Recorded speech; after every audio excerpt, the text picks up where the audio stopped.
Son las 8:52 y después de haber hablado con políticos y constitucionalistas y con especialistas en temas electorales, queremos conocer el punto de vista de dos economistas que nos digan qué consecuencias puede tener el adelanto del calendario electoral y la discusión a la que esto dé lugar sobre economía del Perú en las circunstancias que estamos atravesando.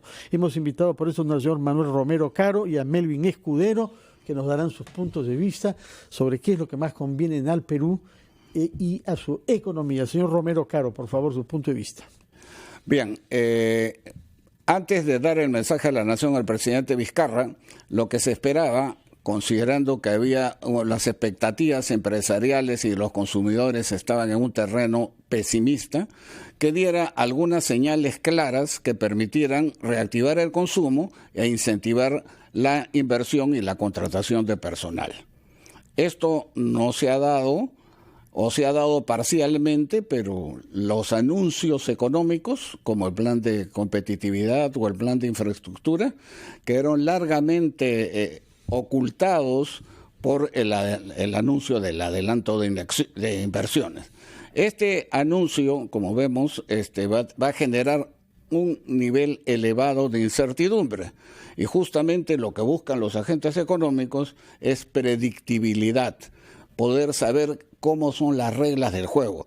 El ministro de Economía, en una entrevista que le hacen a Gestión, dice que se sobredimensiona que la economía caerá porque no se sabe quién ganarán las elecciones.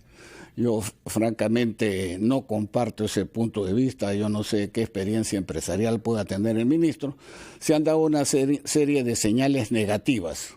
Te pongo un ejemplo nada más. El ministro dice que se va a dar una nueva ley general de minería en los 5 meses que faltan. Es el peor momento. Si la tenemos... No tiene nada que ver eso con el calendario electoral. Es un anuncio que se hizo antes. Sí, pero en una coyuntura en la cual el presidente cedió frente a los presidentes regionales... Sí, de acuerdo, usted puede objetar todo lo que quiera eso, pero no tiene nada que ver con lo que estamos discutiendo. Pero sí, con la inversión. O sea, nadie va a invertir un yen en el sector minería mientras no sepa cuáles son las reglas de juego. Eso es algo natural. Pero el señor Ismodes dice justamente en una larga entrevista concedida hoy que se está por llegar a un récord de inversiones mineras este año. Claro. Entonces. Pero es que las inversiones mineras es que se van a llegar a un récord este año, obedecen a decisiones pasadas en años anteriores, porque son inversiones. ¿Cuánto dura una inversión minera? 6, 7 años. Entonces no es posible comparar los resultados de la inversión minera este año y atribuírselos en un contexto electoral actual. De acuerdo. Señor Melvin Escudero, ¿comparte usted este pesimismo o cree usted que hay matices que introducir a la visión que nos ha presentado Romero Caro? Bueno, definitivamente toda sorpresa que asusta a los inversionistas, como elecciones, por ejemplo, porque crea incertidumbre, no tanto por cómo se pueda generar, digamos, la conflictividad en este momento entre Congreso y Ejecutivo, sino precisamente por cómo se va a resolver la nueva elección, quiénes van a ser los candidatos y quién será el nuevo gobernante por los próximos 5 años, ¿no?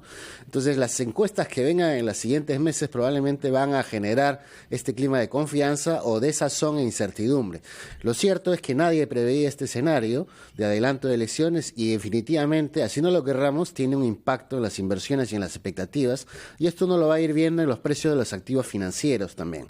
No obstante, hemos visto ya en los últimos 4 años que la economía pues está creciendo a pesar de que el contexto político ha sido un desastre. No tendría por qué haber tampoco un cambio significativo dentro de las expectativas económicas si es que el rumbo de la política económica se mantiene. En ese aspecto creo que ahora le toca al gobierno realmente salir a la calle y explicar a los empresarios y a los inversionistas cómo va a hacer para que la economía mantenga el rumbo. El plan de competitividad y productividad y el tema de la infraestructura son muy necesarios para el país, pero también la minería. Entonces hay que tomar, digamos, el toro por las astas y generar la confianza anunciando planes concretos de lo que va a incluir esta nueva ley, porque si se da, digamos, al fuero del Congreso en las condiciones actuales y no existe un consenso mínimo para respetar las condiciones económicas, lamentablemente estamos cerca de un desastre. Y cualquier percepción económica se puede ir en un momento, pero recuperarla puede tomar años y meses. Entonces, es muy importante, siguiendo un poco lo que el ministro ha indicado, que hay que explicarle a los inversionistas qué es lo que viene, pero a la vez entender la dinámica política, porque a pesar de que hemos tenido un contexto en el cual parecía que la política va por la izquierda y la economía por la derecha, definitivamente en un contexto de elecciones eso no es posible. Tenemos que ser conscientes que la política sí afecta a la economía y básicamente a las inversiones. Tenemos 50.000 millones de dólares que deben de venir para inversión en infraestructura, en minería, perdón. Y en el tema de infraestructura hay una brecha que ya se ha reconocido de más de 120.000 millones de dólares. Entonces, no estamos en un momento como para tirar la rifa al aire y ver qué sucede.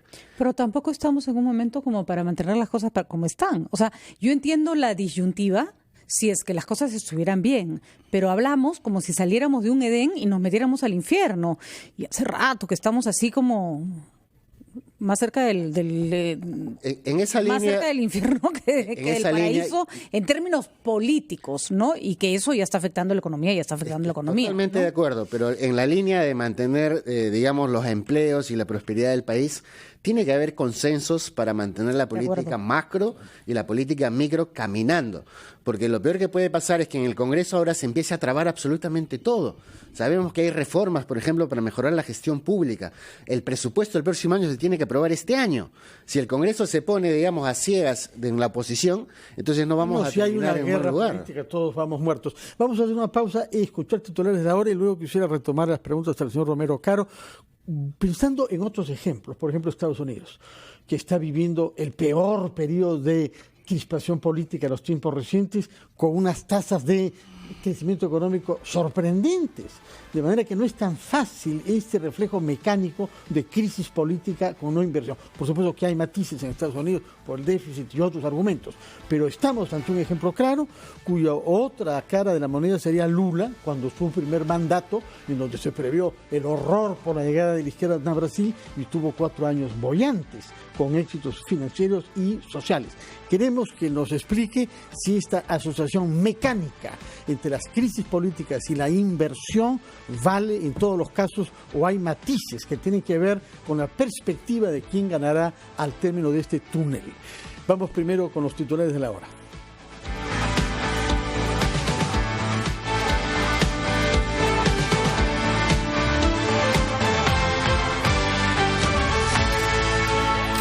Es momento de un café de noticias. 1. El premier Salvador del Solar consideró que el presidente Martín Vizcarra no debe renunciar para validar su propuesta de adelanto de elecciones generales. 2. El ministro de Justicia Vicente Ceballos dijo que no se descarta presentar una nueva cuestión de confianza ante el Congreso. 3.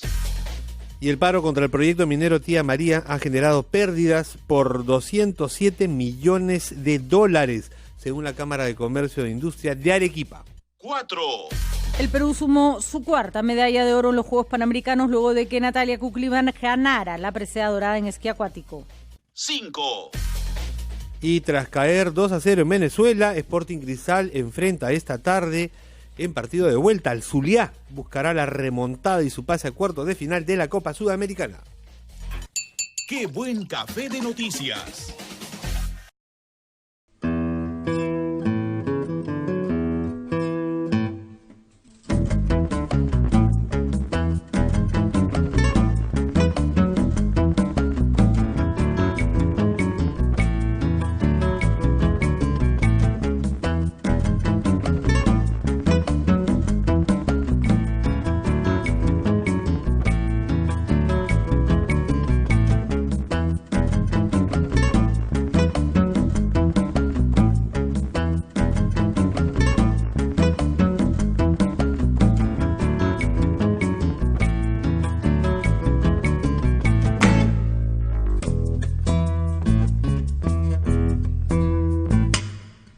Disfruta la mejor colección de novelas clásicas en audio ahora en RPP Player. Entra a rpp.p, busca mi novela favorita, dale clic y listo. 15 obras de la literatura clásica con los comentarios del premio Nobel Mario Vargas Llosa. Mi novela favorita. RPP Player. Pon el tiempo en tus manos.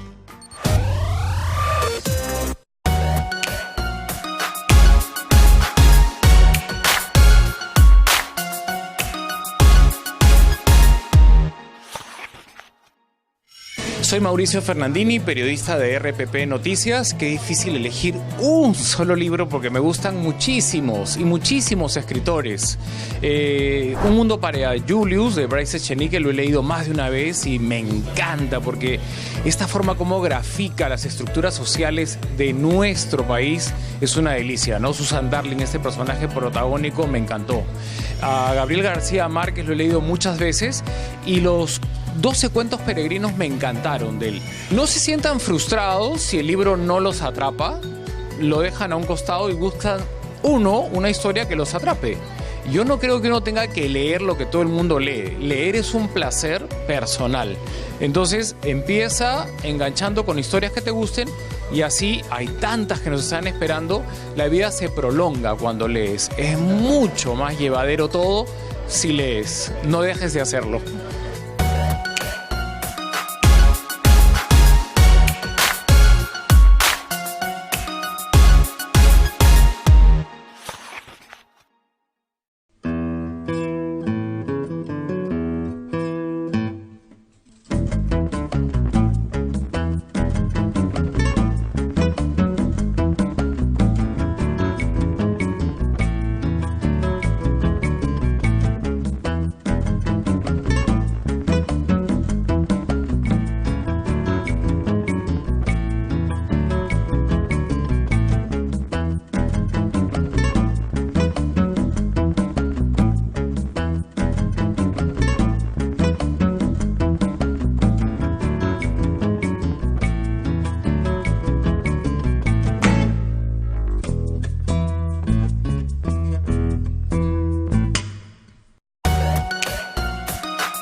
Hola, ¿qué tal? Soy Manuel Gold y no es mi libro favorito, pero es el que tengo ahorita más presente, que es porque lo acabo de leer, de terminar.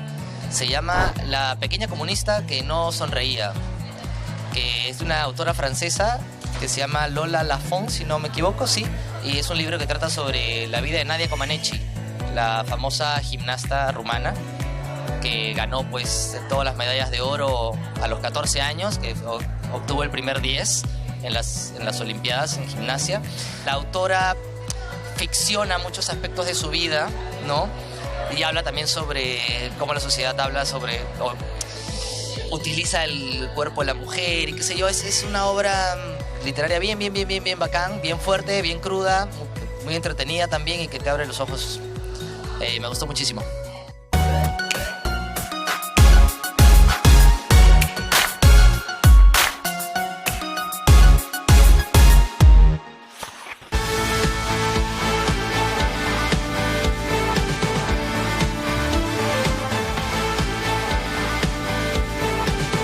Son las 9:05, estamos conversando con dos economistas, el señor Manuel Romero Caro y el señor Melvin Escudero, respecto de las consecuencias para la economía peruana de la propuesta del ANTO de elecciones generales, tanto en el Parlamento como en el Ejecutivo. Y el contraejemplo al cual yo quería que se refiere el señor Romero Caro es Estados Unidos. Estamos con un presidente súper polarizador que es sometido a procesos de investigación gravísimos por complicidad con los servicios secretos rusos, por su comportamiento con mujeres, por sus negocios, por su trayectoria tributaria, vive bajo la amenaza permanente de ser destituido y sin embargo la economía norteamericana ha crecido a tasas que no tienen precedentes y ha reducido el desempleo a su mayor tasa en los últimos 50 años. Explíquenos esa paradoja, por favor. Bien, hay una diferencia, hay muchas diferencias entre el caso americano y el caso peruano, pero solamente quiero mencionar una. En el caso peruano, de un estudio, de una serie de los últimos 25 años de evolución del Producto Bruto Interno, se ha determinado, el mismo Ministerio de Economía, que más de la mitad son generados por factores exógenos, factores externos, ajenos a lo que puedan hacer las autoridades locales. Llámese precio de las materias primas que el Perú exporta, llámese el costo del financiamiento externo, etcétera. Eso esa característica fundamental no existe en Estados Unidos en este grado, porque obviamente el poder económico y militar de Estados Unidos hace de que ese factor se disminuya.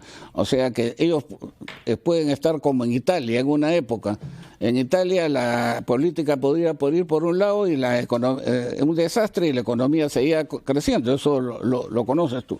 Entonces, pero no cuando te peleas con China, ¿no? ¿Ah? No cuando te peleas con China, ¿no? No. Cuando te peleas con China colocas en el centro de tu de la economía en el centro de tu crisis política, sí, o viceversa. Claro, ¿no? pues que se están agarrando dos gigantes. Claro.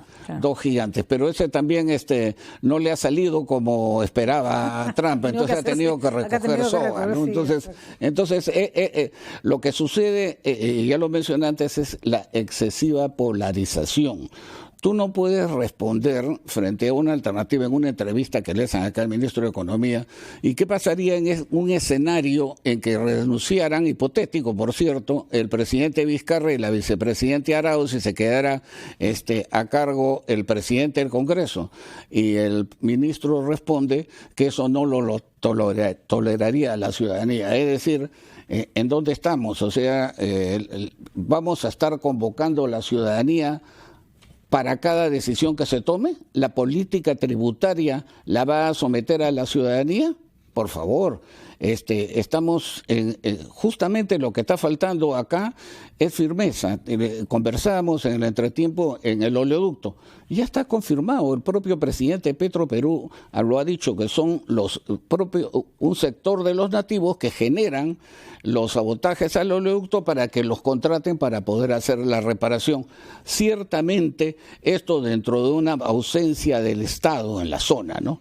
Entonces, bueno, ya aparentemente ese tema puede tener una salida, porque también se ha anunciado de que se va a contratar a lo que se llama un PMO, o sea, un gerente del proyecto de primera clase mundial para que pueda administrar, planear todo lo del oleoducto. Sí. Regresemos, por favor, señor Melvin Escudero, a las consecuencias que usted prevé que pueda tener el adelanto de nuestro cronograma electoral con la renovación de autoridades ejecutivas y parlamentarias. Claro, en primer lugar, yo creo que es saludable que el ministro de Economía esté indicando que él se va a mantener por un año más y que va de alguna manera a tener el timón en esta turbulencia política respecto de la economía. Ya existe un consenso a nivel internacional y local de la buena gestión que él, por lo menos en principio, ha venido llevando. Habrá que verlo ahora en aguas más turbulentas, pero es una buena señal que se mantenga el equipo económico. El segundo elemento importante es que la gestión es el gran problema en la economía, y lo que estamos viendo es que probablemente el 3.5% que el FMI estima, que el presidente mencionó claramente en su discurso a la nación, no se pueda alcanzar.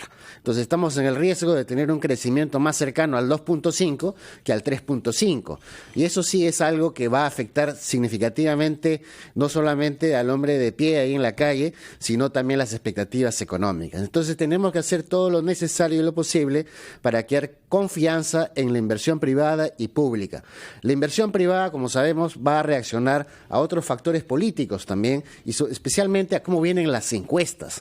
Nos gustaría saber quiénes van a ser los candidatos. Entonces, eso de ahí es un elemento que seguramente se va a empezar a configurar hacia finales de año, inicio del próximo año, y que va a empezar a generar efectivamente una incertidumbre enorme.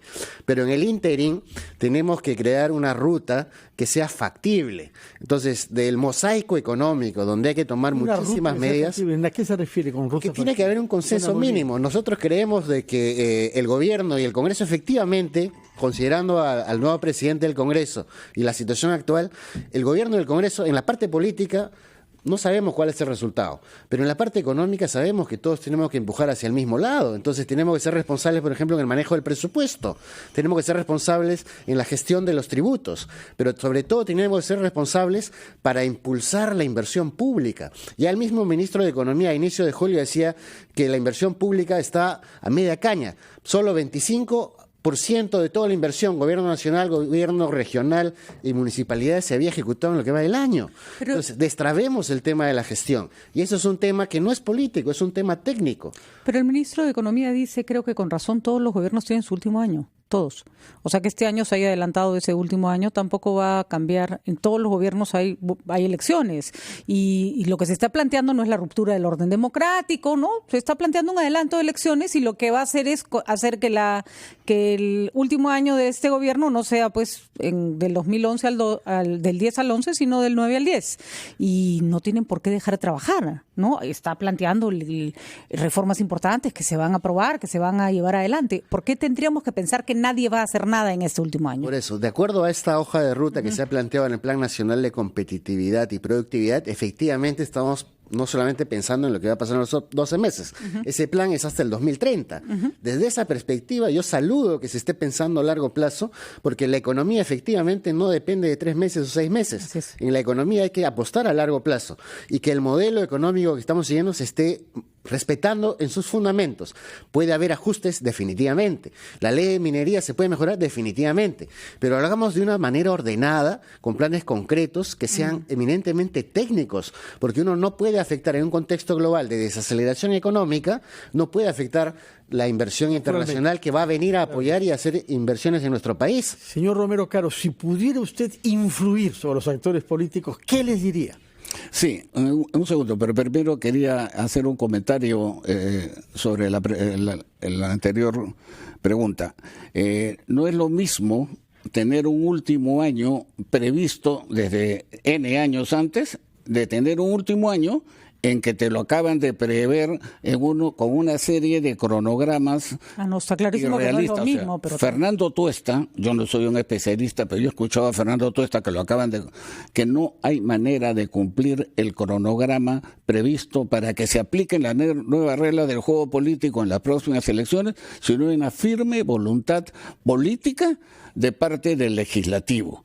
Y eso ese es justamente el problema que nos ha llevado acá, que no se pueden poner de acuerdo entre el Ejecutivo y el Legislativo.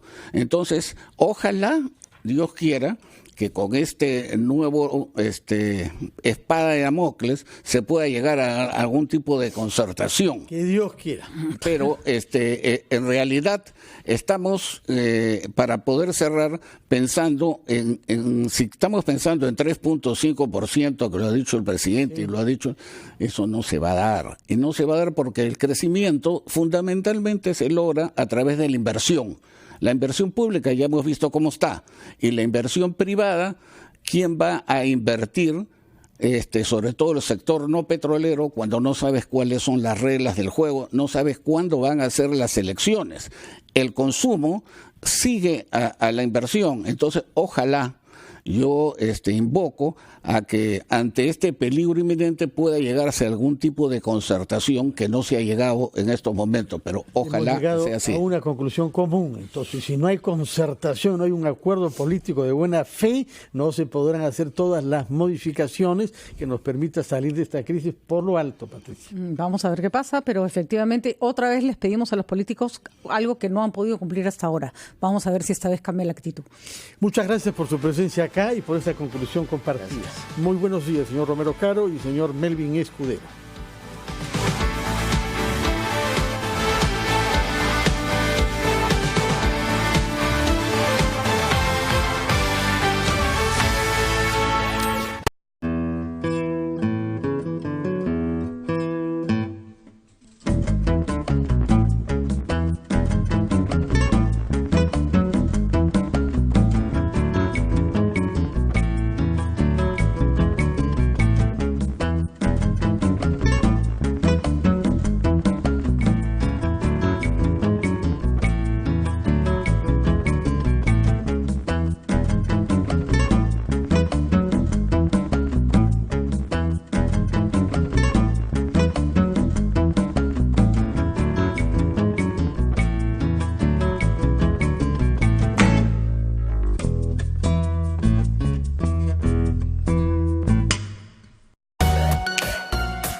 Hola, soy Rachel Watson, conductora de Sin Vueltas, y mi libro favorito es El hombre en busca de sentido de Víctor Frank. Este libro a mí, desde que lo leí la primera vez, Me encantó muchísimo porque narra la experiencia de él en un campo de concentración. Es una experiencia real y es muy interesante, lo recomiendo, porque es un análisis finalmente de la condición humana. Si uno lee el libro exhaustivamente, va a encontrar entre la narración algunas de sus ideas con respecto al sentido de la vida, a qué hace que unos seamos más sensibles que otros, a cuál es el sentido del amor y a muchas ideas interesantes que nos pueden aproximar a revisar nuestra propia vida y ver por dónde va el sentido de ella.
Son las 9:18 de la mañana. Tenemos contacto con nuestra compañera Joana Castro, que tiene noticias directo en directo. Joana, adelante, por favor.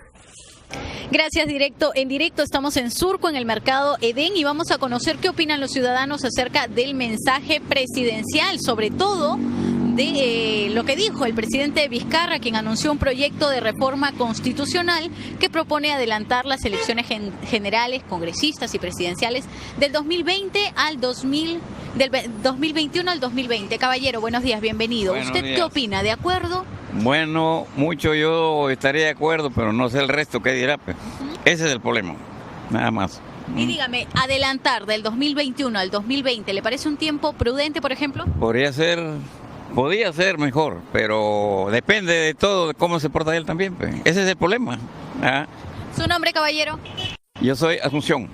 Gracias al señor Asunción. Vamos a preguntarle a otra persona si está de acuerdo o en desacuerdo, y en todo caso también si le parece un tiempo prudente, suficiente. Bienvenido, RPP. Bueno, sí estoy de acuerdo con lo que dice el presidente, pero en el tiempo me parece que es muy corto. Y aparte que sería un gasto para el país, ¿no? Lo que ha dicho el presidente.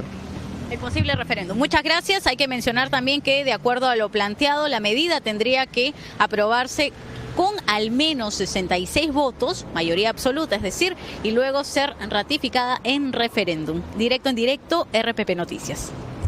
Joana, muchas gracias. Hemos invitado ahora a dos personalidades vinculadas al deporte que están relacionadas desde perspectivas diferentes con los Juegos Panamericanos. Por una parte, Alberto Valenzuela, nada menos que director general de los Juegos Lima 2019, y nuestro querido colega Juan Carlos Vizcarra, que es la conciencia deportiva de RPP, aunque con un sesgo fútbol, mientras que los Panamericanos tenemos a 39 disciplinas diferentes. Señor Valenzuela, y estamos ante una realidad que me parece que ha superado nuestros mejores sueños, en términos de organización, de belleza de la inauguración el viernes pasado y de medallas obtenidas. Y además de todo, se han robado el show en la parada militar del 29 de julio.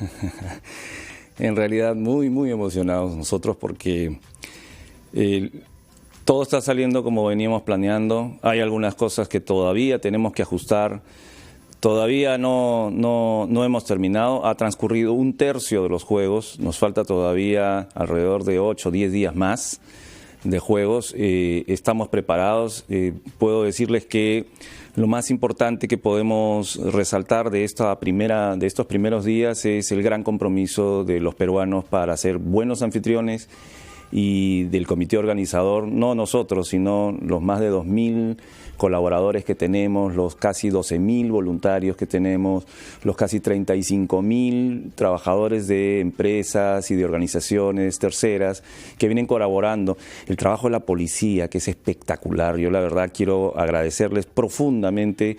Todo este despliegue y planificación no hubiera sido posible sin el esfuerzo de la policía, del ejército, de la marina, de la Fuerza Aérea, de inteligencia. La verdad es que es un despliegue lo más gratificante hasta ahora, además de los deportes y nuestros atletas que están cosechando medallas después de un trabajo arduo, es la integración que se ha generado entre muchas instituciones.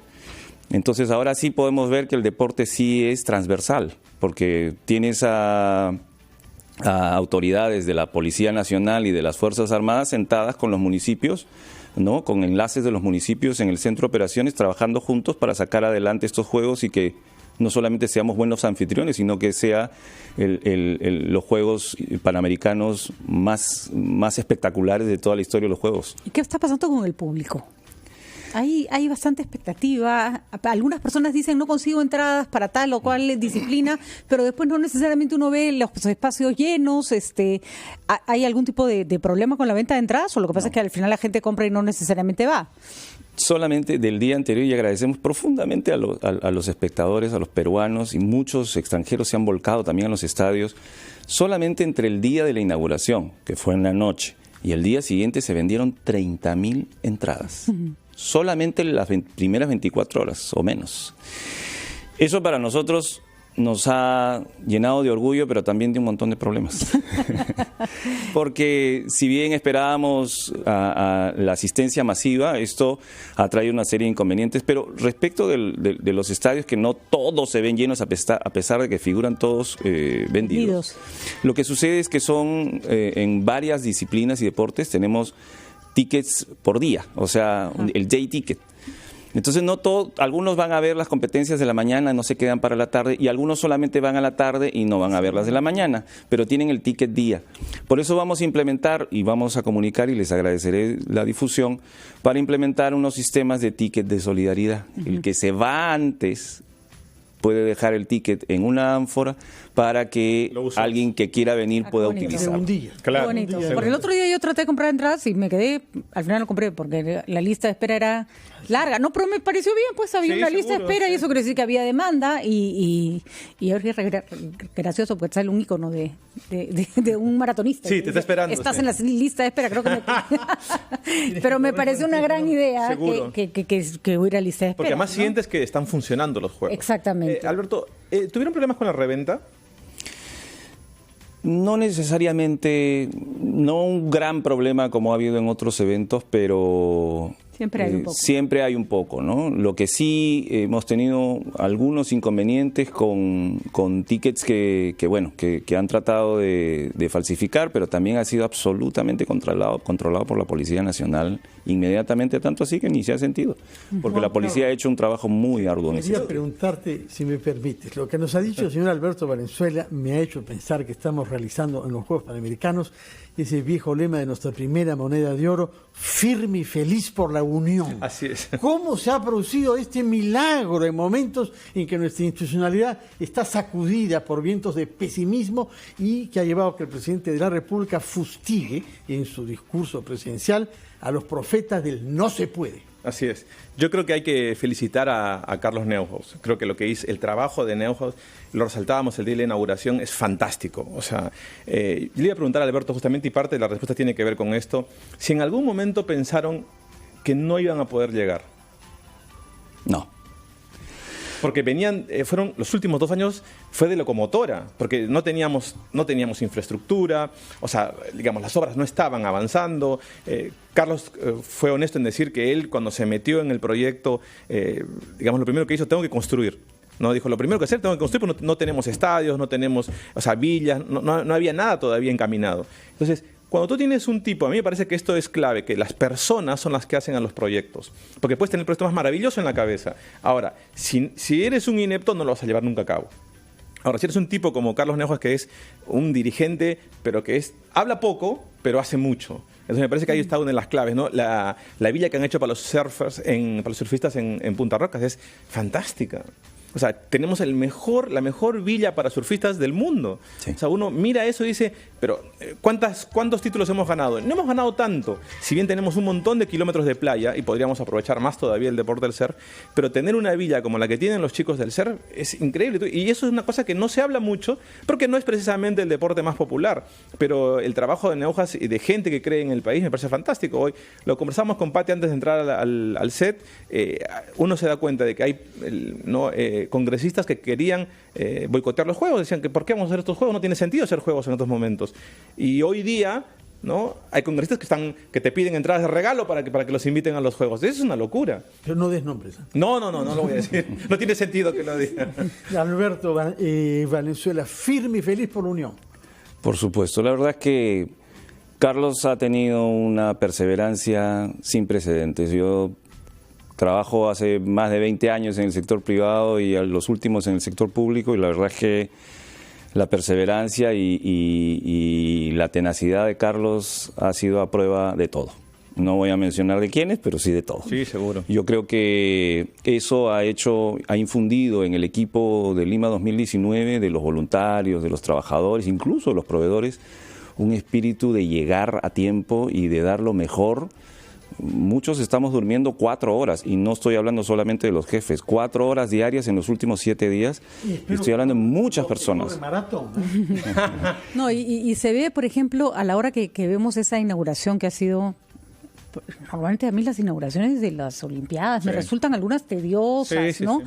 Y esta ha sido una absolutamente fascinante, pero además tomando todos los elementos de nuestro país, sin ninguna vergüenza ni ningún complejo sobre lo que somos y lo que hacemos. Y sin quedarte en la nostalgia. Así es. Lo que me pareció genial de la inauguración fue que tenía la mirada puesta en el futuro. Totalmente. O sea, tomaba como base, ¿no?, lo que es, por ejemplo, el Pariacaca, que es esta montaña que se puso en el medio del estadio, que es el Apu de Lima, pero reflejar sobre eso, que es el pasado, todo lo que somos los 40 países puestos ahí, con cada uno de sus recuerdos. Me parece que mirar al futuro con esto de la moda, por ejemplo, mezclar el tema de la lana y el algodón, 2 elementos pero típicos nuestros, que tienen que ver con nuestras culturas preincaicas, me pareció genial.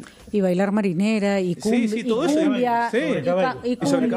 Y sin sobrecaballo también, porque claro, bailaron abajo, para todos los gustos. Por eso, creo que me encantó que la mirada desde la idea creativa de decir, está bien, porque siempre viste es lo mismo, ¿no? Vamos a decir, hagamos la fundación del Imperio Incaico, ¿no? Sí, claro. Entonces comenzábamos con todo. ¿no? Claro, pero no fue a partir de ese hito para adelante. Entonces eso me parece buenísimo, ¿no? Es la mirada siempre hacia adelante. Tenemos que ir a la pausa de la media hora, y cuando regresemos yo quisiera preguntarles ya específicamente sobre realizaciones deportivas.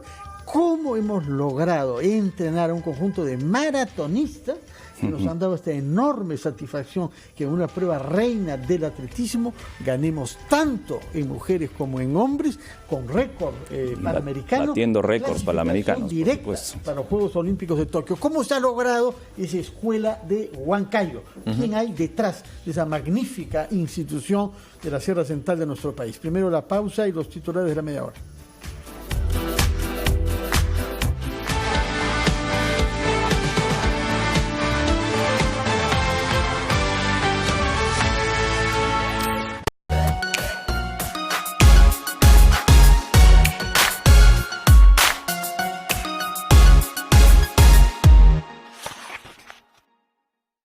Hola, ¿qué tal? Soy Paul Vega y quiero hablar desde mi libro favorito, o uno de los libros importantes para mí, una novela muy especial para mí que se llama Robinson Crusoe, de Daniel Defoe.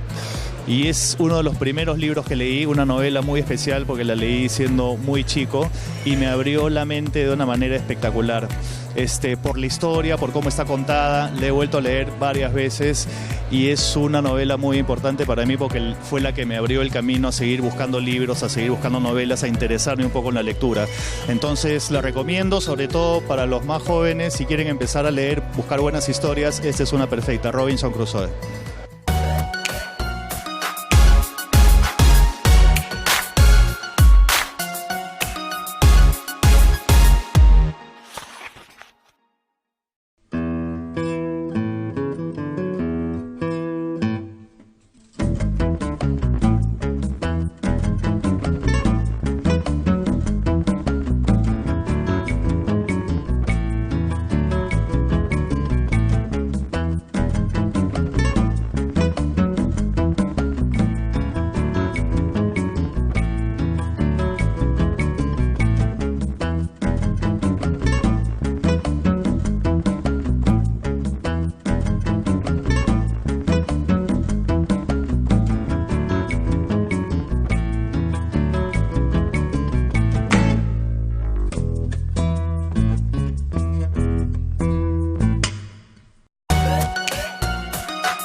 Hola, ¿qué tal? Soy Yanela Neira y uno de mis libros favoritos es uno que leí hace mucho tiempo, pero creo que todavía está entre mis tops, que es Informe sobre la ceguera, de Saramago. Me encantó por cómo está escrito, por cómo relata la historia, me parece que es súper potente, pero porque además creo que habla de la sociedad, del ser humano, y lo retrata así en su crudeza absoluta. Creo que es un libro que te hace pensar muchísimo y lo recomiendo.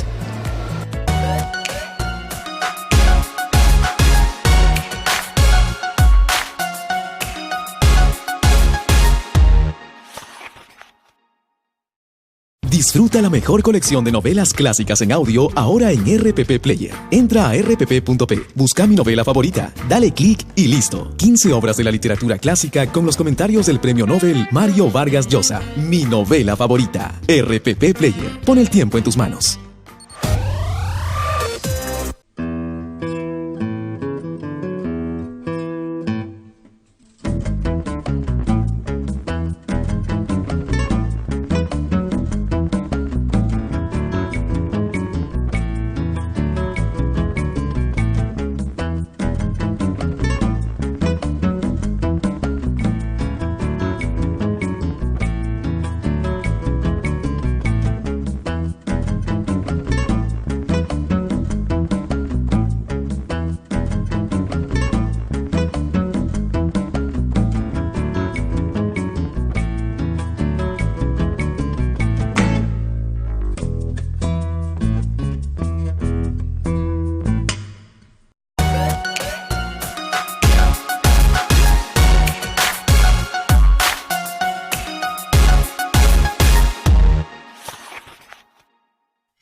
Bueno, mi libro favorito, desde hace ya 2 años que lo leí y ahora lo acabo de retomar otra vez, es La distancia que nos separa, de Renato Cisneros.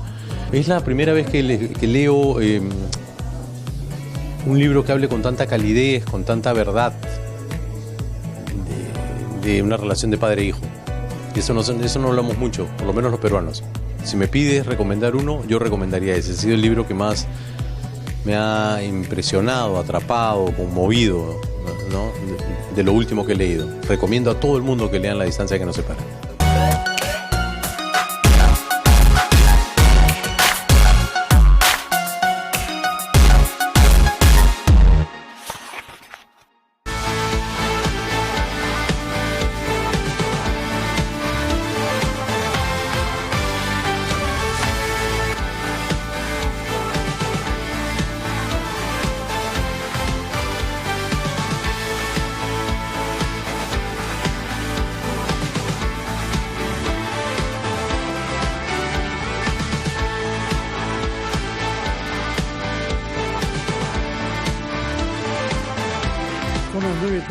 Estamos entrevistando al señor Alberto Valenzuela, director general de los Juegos Lima 2019, y a nuestro colega Juan Carlos Vizcarra del panel programa Fútbol como Cancha. Había quedado planteada la pregunta: ¿a qué se debe el éxito tan rutilante de algunas disciplinas como la maratón, pero en general de otros deportes de cuyas federaciones teníamos hasta el momento poca noticia? Mire, lo primero que les puedo decir es que los peruanos sí podemos.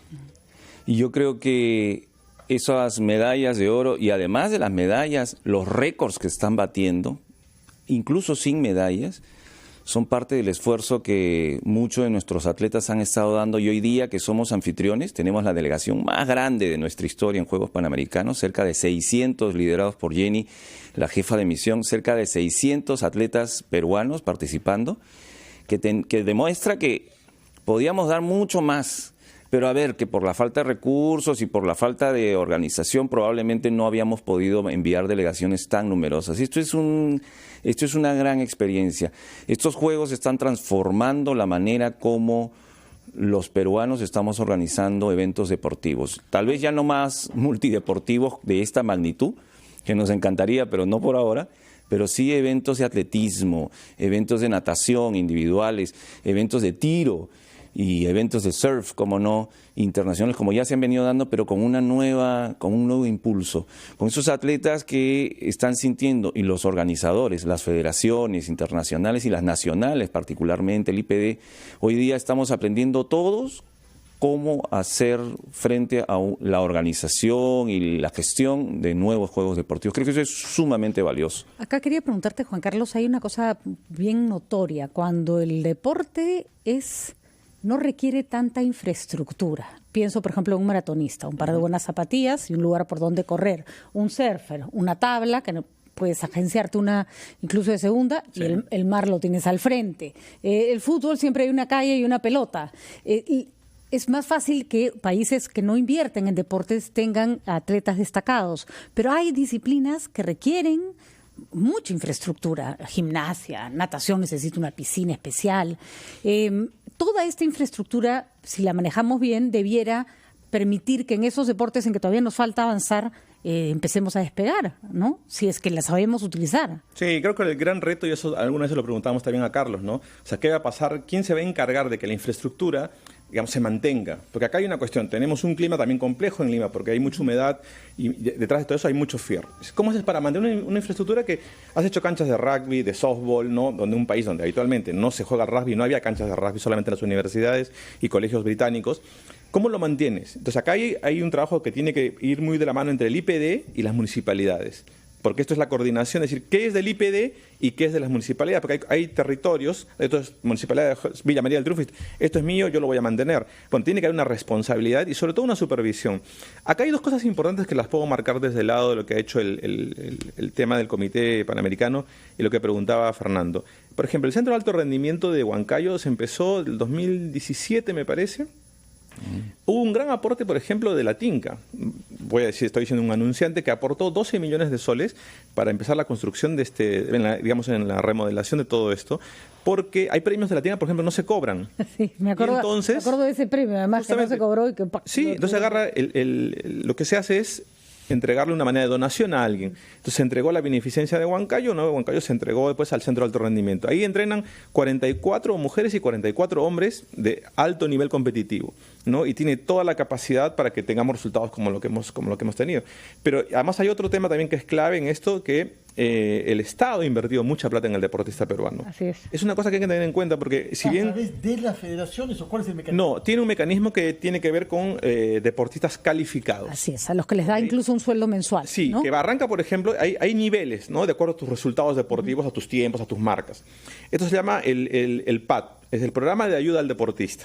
Y eso tiene que ver con ciertos niveles. Arrancas en $400 de sueldo, como de sueldo mensual, te voy a decir un aporte, y terminas casi en $2.000 con aquellos que son los deportistas top Perú. Son más o menos 100 deportistas que están en el máximo nivel por marcas y por resultados. Entonces, el Estado sí ha invertido mucha plata en que el deportista se alimente, tenga nutrición, tenga pasajes para viajar. Lo que estamos viendo no es gratuito. No, para nada. No, Esto es el resultado. Te voy a contar una cosa. Colombia, para poner Colombia, hoy día está por arriba de nosotros en el medallero. Entonces la gente dice, pero Colombia, Perú, no. Colombia empezó en los Juegos Olímpicos de 1972 a invertir plata en el deporte. Ellos crearon este organismo que se llama Coldeportes, Colombia Deportes. Empezaron en el 72. Y les ha ido mal, les ha ido bien. Lo que nunca han dejado de hacer es seguir invirtiendo cada vez más. En los últimos Juegos de Río invirtieron $11 millones en sus deportistas. En los deportistas, no es que en infraestructura, porque no. Además de eso dicen, tenemos que pagarles, y además les crean un sueldo ya para toda su vida. Es como que tú, por ser solamente deportista, de ganar una medalla de bronce, de plata, de oro, en Juegos Olímpicos o en Panamericanos, ya tienes una pensión de por vida. Entonces, por eso es un estímulo para el deportista. Me dedico a esto. Claro. Porque hay gente que dice, entre estudiar y hacer deporte, los papás siempre van a decir, hijo, mejor estudia. Pero cuando tú tienes un estímulo de decir, el Estado me va a apoyar. Ahora le estamos dando un departamento a cada deportista que gana una medalla, ¿no? En la villa, ¿no? En la villa, sí. Así es, en la villa. Medalla de oro son 75 metros cuadrados, medalla de plata son 73 metros cuadrados y medalla de bronce 70 metros cuadrados del departamento. Entonces ya el tipo dice, había un deportista que no ganó, no me acuerdo si es en pesas, que dijo, mamá, no te preocupes, yo te voy a comprar una casa muy pronto. Porque el tipo decía, si yo gano una medalla, voy a tener una casa para mi mamá, que seguramente no deben tener ni una casa propia. Pero entonces ya hay una idea de decir, esto me sirve de algo. Y todavía falta, además creo, en el Perú, una asociación entre el deporte y el deporte universitario, que en otros países del mundo Muy es una activa. fuente enorme de deportistas calificados, con lo cual ni siquiera tienes que entrar en la disyuntiva si estudio o hago deporte. Mira, hay un vacío gravísimo, y esto es parte de la estructura del deporte en el país, entre el colegio, porque tú en el colegio, viste, tienes un montón de torneos, tienes el ADECOR y todo ese tipo de cosas. Entonces los chicos juegan, practican deportes hasta el 5º año. Eso después no se continúa en las universidades, porque las universidades deberían captar los mejores deportes de cada colegio y darles becas para estudiar, pero además hacer torneos universitarios de deporte, porque si tú juegas y no tienes dónde jugar, o sea, cómo competir, porque el tema es la competencia. Solamente un ejemplo, imagínate en el básquet. ¿Sabes cuántos partidos juega un niño de ADECOR al básquet al año? No llega a más de 14 partidos. Tú tienes que jugar 50 partidos para ser competitivo. O sea, al no haber competencia, no puedes tener mejor nivel de deportistas. Claro. Quisiera que nos digan una palabra sobre algo que me parece que es, desde el punto de vista de la pedagogía ciudadana fundamental, que es los Juegos Panamericanos. Tenemos 10% de nuestros compatriotas que de una manera u otra tienen discapacidades, o lo que se dice tal, y les vamos a rendir homenaje, como ya hemos visto ayer, muy aplaudidos en el desfile del 29 de julio también. Algunos de ellos han sido víctimas por el servicio en beneficio de la comunidad, incluido contra el terrorismo. Contra el terrorismo, De manera efectivamente. que, ¿qué cosa debe enseñar a nuestra sociedad que requiere más inclusión en todos los campos la existencia de estos Juegos Panamericanos después de los Juegos Panamericanos? Miren, el desempeño de nuestros atletas, tanto panamericanos como parapanamericanos, es espectacular. Yo creo que lo primero que podemos cosechar, y lo haremos después de estos Juegos Parapanamericanos, es el respeto. El respeto individual a cada una de las personas, porque a pesar de tener algún tipo de discapacidad o de dificultad para movilizarse, cumplen labores extraordinarias. O sea, las jornadas deportivas y entrenamiento que cumplen nuestros paraatletas, liderados por la Asociación de Atletas Paralímpicos, es espectacular. Miren, en los Juegos Parapanamericanos tendremos alrededor de 1.900 paraatletas. Eso es otro gran reto para nosotros. Será la segunda gran etapa de estos Juegos, y en la que seremos no solamente los mejores anfitriones, sino también los mejores organizadores. Habrá una ceremonia de inauguración muy similar a la que hemos vivido en esta primera etapa. Y habrá muchas medallas, y al igual que ahora en los Panamericanos tenemos alrededor de 109 medallistas olímpicos compitiendo con nuestros atletas, tendremos en los Juegos Parapanamericanos también un muy buen número de atletas paralímpicos con medallas de Canadá, de Estados Unidos, de Brasil, de Colombia, que tienen un muy buen nivel deportivo, ¿no? Yo creo que lo más importante después de estos Juegos es que vamos a revalorar, vamos a mirar al futuro de nuestros atletas y vamos a tratar de gestionar de mejor manera cómo hacemos eventos deportivos de aquí en adelante. Y bueno, como dice Juan Carlos, tratar de prestarle todo el apoyo que se necesite, que no es mucha plata, No.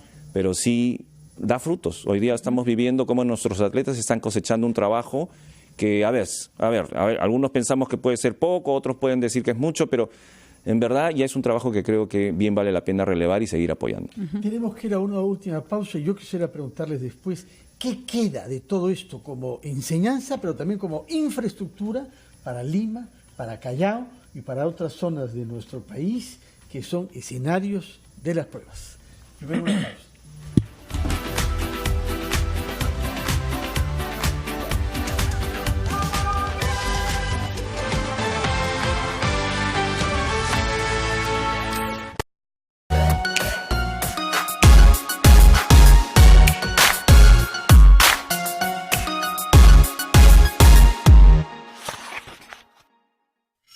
Hola amigos, les saluda Eva Illón y a mí me gusta la lectura.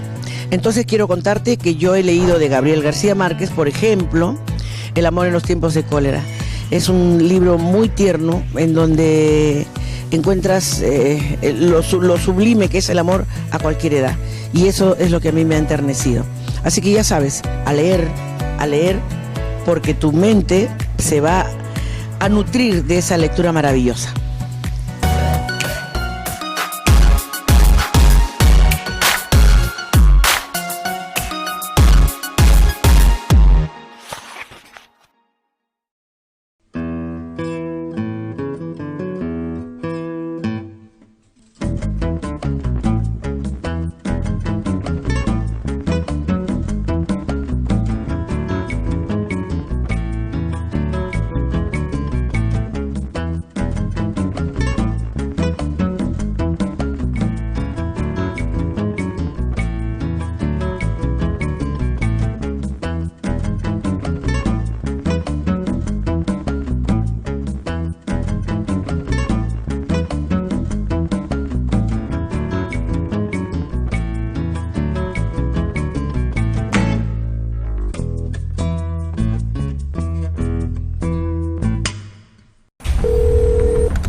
Cuando estés lejos de sentirte seguro, contacta al Rotafono, la línea de ayuda más efectiva.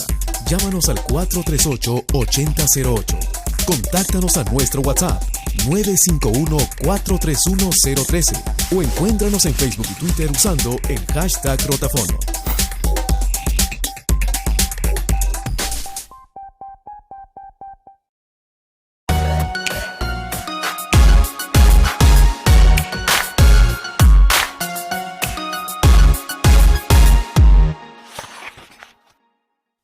Uno de mis libros favoritos es Música de Cañerías, de Charles Bukowski.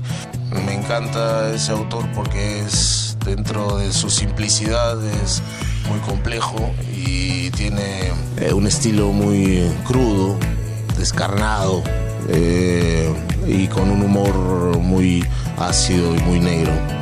Por eso me gusta. Los invito a que consigan Música de Cañerías de Bukowski y lo lean.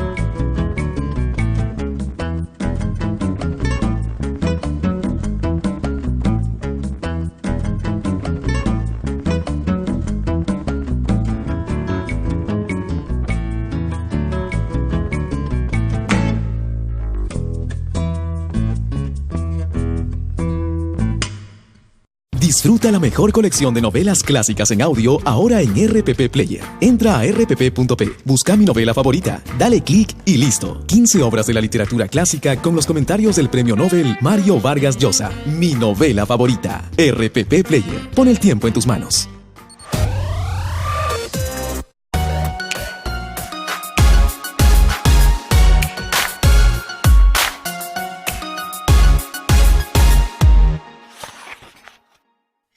Soy Mauricio Fernandini, periodista de RPP Noticias. Qué difícil elegir un solo libro porque me gustan muchísimos y muchísimos escritores. Un mundo para Julius de Bryce Echenique lo he leído más de una vez y me encanta porque esta forma como grafica las estructuras sociales de nuestro país es una delicia, ¿no? Susan Darling, este personaje protagónico, me encantó. A Gabriel García Márquez lo he leído muchas veces y los 12 cuentos peregrinos me encantaron de él. No se sientan frustrados si el libro no los atrapa, lo dejan a un costado y buscan una historia que los atrape. Yo no creo que uno tenga que leer lo que todo el mundo lee. Leer es un placer personal. Entonces empieza enganchando con historias que te gusten y así hay tantas que nos están esperando. La vida se prolonga cuando lees. Es mucho más llevadero todo si lees. No dejes de hacerlo.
Hola, ¿qué tal? Soy Manuel Gold y no es mi libro favorito, pero es el que tengo ahorita más presente, que es porque lo acabo de leer, de terminar.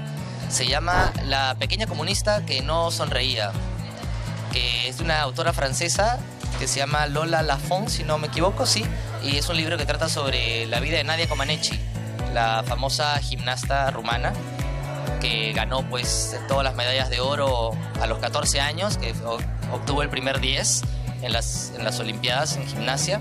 La autora ficciona muchos aspectos de su vida, ¿no? Y habla también sobre cómo la sociedad habla sobre...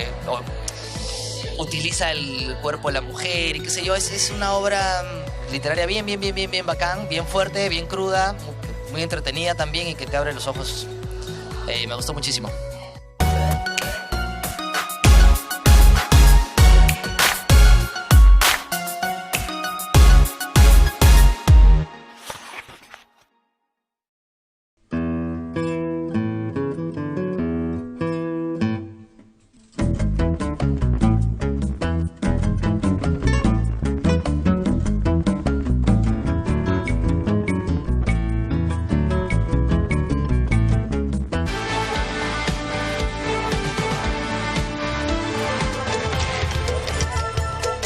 Y 53 combinamos nuestra entrevista con el señor Alberto Valenzuela y con Juan Carlos Vizcarra, nuestro colega, preguntando qué va a quedar para las localidades que han ofrecido sedes: Lima, Callao, Bujama, Lunahuaná, Huacho.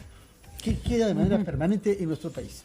Yo creo que hay, indudablemente y visible a los ojos de todos los 30 millones de peruanos, es la infraestructura deportiva que está quedando.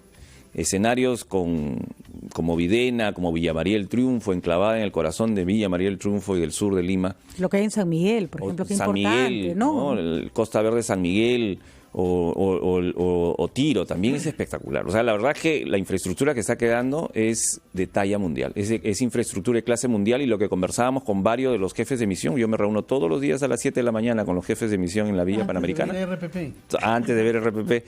Todos los días a las 7 de la mañana ellos dicen: oye, acá podemos hacer muchas cosas. Ecuestre, la sede ecuestre ha venido en la Federación Ecuestre Internacional, que es una de las más exigentes, ¿no? En la Escuela de Equitación del Ejército. La infraestructura, la clínica veterinaria es de primer nivel, de talla mundial. Pero hay algo que... Es un deporte hermoso. También tenemos en la albúfera de Medio Mundo un escenario natural, Huacho, ¿no?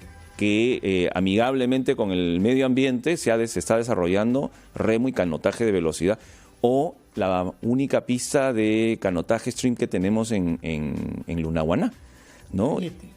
Pero además de esta infraestructura espectacular, yo quiero relevar algo y me emociono al decirlo, porque tenemos un equipo fantástico y creo que el mayor legado que tenemos son los cientos de jóvenes que están trabajando con nosotros, de quienes yo he aprendido mucho y ellos han aprendido de una organización que se ha esforzado mucho por lograr y entregar estos juegos. Ya estamos a un tercio avanzado.